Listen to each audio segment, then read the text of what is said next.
25শে December না আসার সিদ্ধান্ত নিয়ে 5ই জানুয়ারি হতো, তাহলে কি হতে পারত? আজকে যে 2/3 মেজরিটি নিয়ে আমরা রাষ্ট্র ক্ষমতায় গিয়েছি, এটা হয়তো হতো না। আমরা বাংলাদেশ ছোট হতে পারি, ভারতের তুলনায় অনেক আমাদের আয়তনও ছোট হতে পারে, কিন্তু আমরা রক্ত দিয়ে দেশ স্বাধীন করেছি। আমি জানি না, আমার জানার হয়তো ঘাটতি থাকতে পারে। এই পৃথিবীতে মনে হয় এমন বিরল দৃষ্টান্ত আর কোথাও নেই যে একজন দেশের রাষ্ট্রপতি, মহান স্বাধীনতার ঘোষক, বীরত্তম এবং তার সহধর্মী 3বার প্রধানমন্ত্রী একসাথে পাশাপাশি কবরে শায়িত পৃথিবীর ইতিহাসে। সেখানে দাঁড়িয়ে আমি যখন কথা বলছি, স্বাভাবিকভাবেই আমার আবেগকে ধরে রাখা খুব কষ্টকর। এখন দল রাষ্ট্রীয় ক্ষমতায় গিয়েছে, এখন এদের জীবনে কিন্তু সুদিন ফিরে আসে নাই, আর আমরা সব মনেও করি না যে আমাদের সবার সুদিন ফিরে আসতে হবে। আমাদের একটাই অবস্থা, দেশের মানুষ জন্য গণতন্ত্র ফিরে পায়, দেশের মানুষ জন্য তো তার স্বস্তির সাথে বসবাস করতে পারে। আল্লাহ পাকের কী খেলা, যদি আমাদের আজকের প্রধানমন্ত্রী দলের চেয়ারম্যান যদি 25শে ডিসেম্বর না আসার সিদ্ধান্ত নিয়ে আল্লাহ পাকের 5ই জানুয়ারি হতো, তাহলে কি হতে পারত? আজকে যে 2/3 মেজরিটি নিয়ে আমরা রাষ্ট্র ক্ষমতায় গিয়েছি, এটা হয়তো হতো না। ব্রেকিং নিউজ, এয়ারটেল এখন সার্কেল। তাই শহীদ রাষ্ট্র জিয়াউর রহমান নেই, ম্যাডাম খালেদা জিয়া চলে গেলেন, তারেক রহমানের দেশে না থাকলে আজকে আমরা এই পর্যায়ে যেতে পারতাম না, এটা আমি বলেই দিতে পারি। আজকে তাই বলবো, তারেক রহমান দেশ পরিচালনা করছে। আমাদের অনেকেরই চাহিদা আছে, অনেকে আমার কথাও বলে, অনেকের কথাই বলে।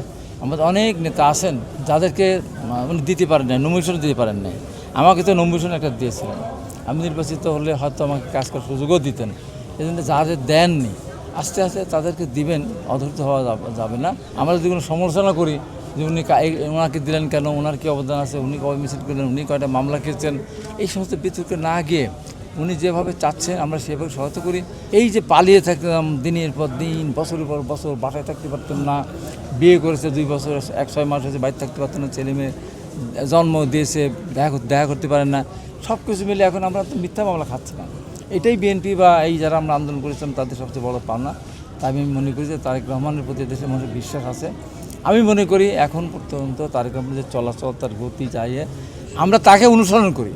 সে যেভাবে কিছুটা সাধন করছে, যেভাবে দেশটাকে এগিয়ে নিয়ে চাচ্ছে, আমরা যারা বিএনপি ইন্টান্ত করি, দীর্ঘদিন যারা কষ্ট করেছে, আমরা যেন ভুলক্রমেও ওনার যা চাওয়া, সেই চাওয়ার বাইরে যেন না যায়, মানুষের উপকারের জন্য আমরা কাজ করি। আমরা বাংলাদেশ ছোট হতে পারি, ভারতের তুলনায় অনেক আমাদের আয়তনও ছোট হতে পারে, কিন্তু আমরা রক্ত দিয়ে দেশ স্বাধীন করেছি। কিন্তু আমরা আমাদের নিজেদেরকে ছোট করে, মাথা নিচু করে আমরা কারোর সাথে সম্পর্ক করতে চাই। ভারত আমাদেরকে যথাযথ মর্যাদা দিক, তাহলে আমরা ভারতে যেতে আমরা রাজি আছি।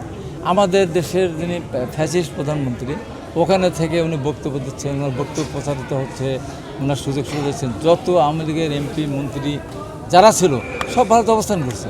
যে তাহলে এইরকম একটা দেশের ভিতরে যারা ওখানে বাইরে থেকে ষড়যন্ত্র করে দেশটাকে অস্থির করতে চাচ্ছে, তাদেরকে যখন প্রশ্রয় দেবেন, আশ্রয় দেবেন এবং স্পষ্ট কোনো কথা বলবেন না, তখন প্রধানমন্ত্রী সেখানে যাবেন, এটা আমাদের আশা করা উচিত না।